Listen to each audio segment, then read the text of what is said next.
This is the budding light of hope and knowledge, the delight of Sri Prakash educational institutions, spreading academic brilliance in all directions.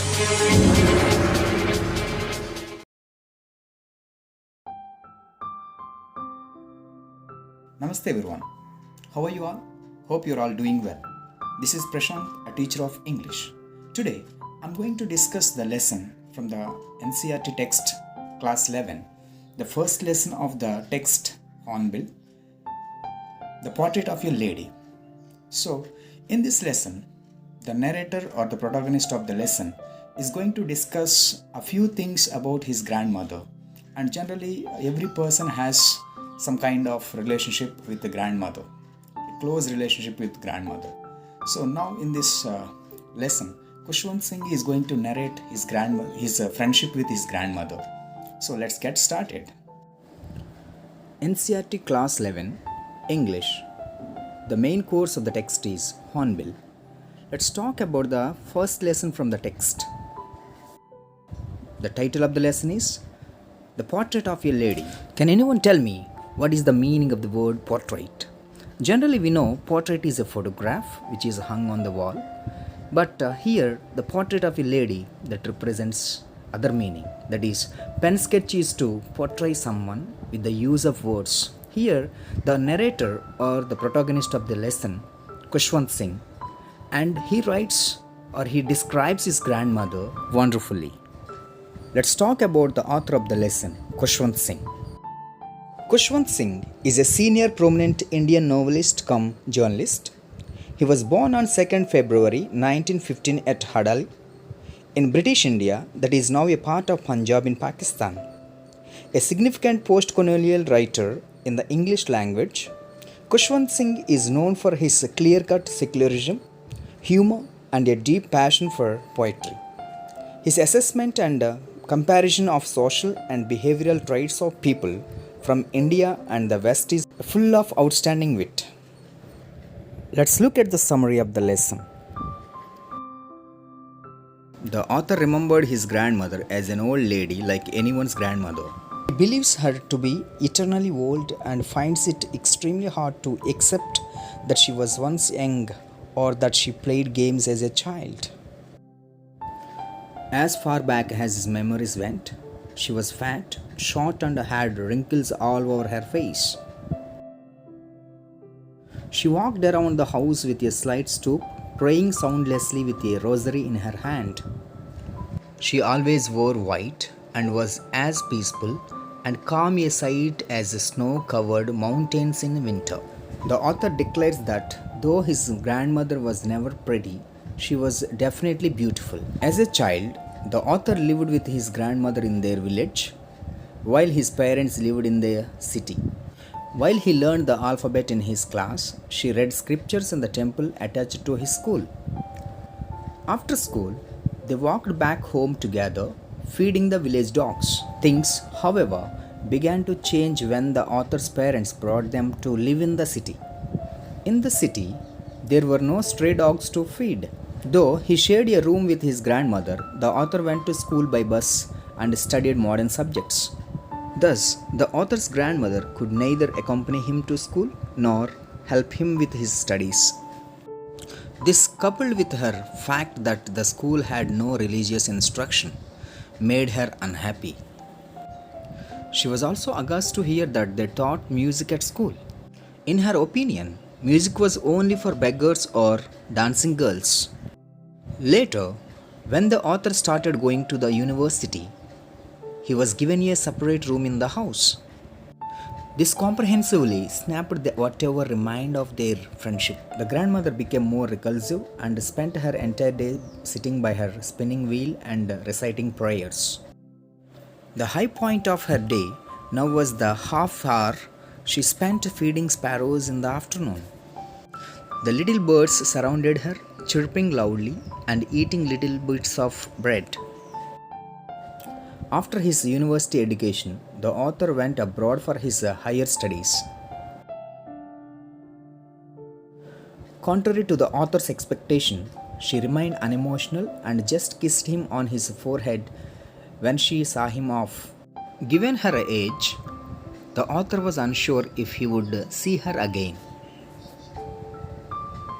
But she received him at the station 5 years later.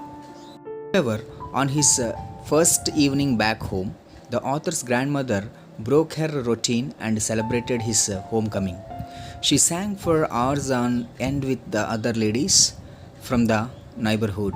The next morning, she fell ill. While the doctor assured the family that she would be better soon, the old lady declared that those were her last hours.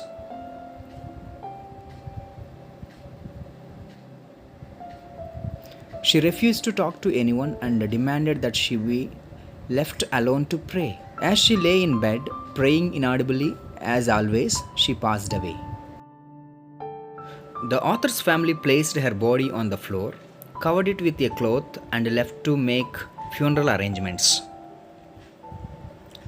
When they returned, a surprising sight met their eyes. Thousands of silent sparrows surrounded the dead body. They took no notice of the bread crumbles that the author's mother scattered on the floor, and flew away just as quietly as they sat once the body was taken away for the last rites. Let's get into the text. My grandmother, like everybody's grandmother, was an old woman. She had been old and wrinkled for the 20 years that I had known her. What is the meaning of the word wrinkled? Having lines or folds on the body. Now we can talk about grandmother is naturally old. Everybody's grandmother is old. My grandmother is old, your grandmother is old. Similarly, the narrator's or the protagonist's grandmother was also old. And the narrator knew that she had been old for the last 20 years. We can understand that he was 20 plus years, or he was 20 plus year old. Right? Here I represents, or my grandmother or my grandfather, I or my represents that. It is first person narration.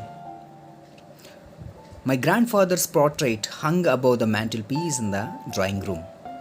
He wore a big turban, loose fitting clothes. His long white beard covered the best part of his chest and looked at least 100 years old. Now we can understand that my grandfather's portrait hung above the mantelpiece. That means his grandfather's photograph was hung on the wall and there was a mantelpiece. What is the meaning of the word mantelpiece? Mantelpiece is generally a fireplace. The above table is known as mantelpiece, where the things are different kind of sources that kept on the table. That is called mantelpiece. And you can understand he wore a big turban. What is the meaning of the word turban? Turban is generally a kind of cloth that is wrapped around the head of the male, generally Punjabis. Okay, that you can understand. He did not look the sort of a person who would have a wife or children. He looked as if he could only have lots and lots of grandchildren. Now you can understand that the grandfather had lots of grandchildren, but not a wife or children. He looked too old to be believed that he had wife or children. As for my grandmother, being young and pretty, the thought was almost revolting. She often told us of the games she used to play as a child. Now we can understand that revolting. What is the meaning of the word revolting? Something that is unbelievable to believe. So now you can understand that he did not, or the author did not believe that his grandmother was pretty or beautiful, or she also played games when she was young. Okay? That seemed quite absurd and undignified on her part, that we treated it like the fables of the prophets she used to tell us. So now you can understand that something when she told about her games when she was child, and it is like undignified on her part, something which is not believable, and it is like a fables means something that is unreal, a created stories like. So there is no logic in believing that she was once child or young. She had always been short and fat and slightly bent. Her face was a crisscross of wrinkles running from everywhere to everywhere. Now we can understand that she was very fat and very short and slightly bent because generally old people they bend. When they lose their strength, automatically they bend, and their skin is also loose, and which means they have wrinkles over their bodies, and everywhere to everywhere, which means you can understand that her entire body, the skin is completely wrinkled or shrunken. No, we were certain she had always been as we had known her, old, so terribly old, so terribly old that she could not have grown older, and had stayed at the same age for the 20 years. She could never have been pretty, but she was always beautiful. Now, the narrator, the protagonist, says that he did not believe that. They were very sure she had been stopped her age for the last 20 years. She hadn't been pretty, but beautiful. What's the difference between pretty and beautiful?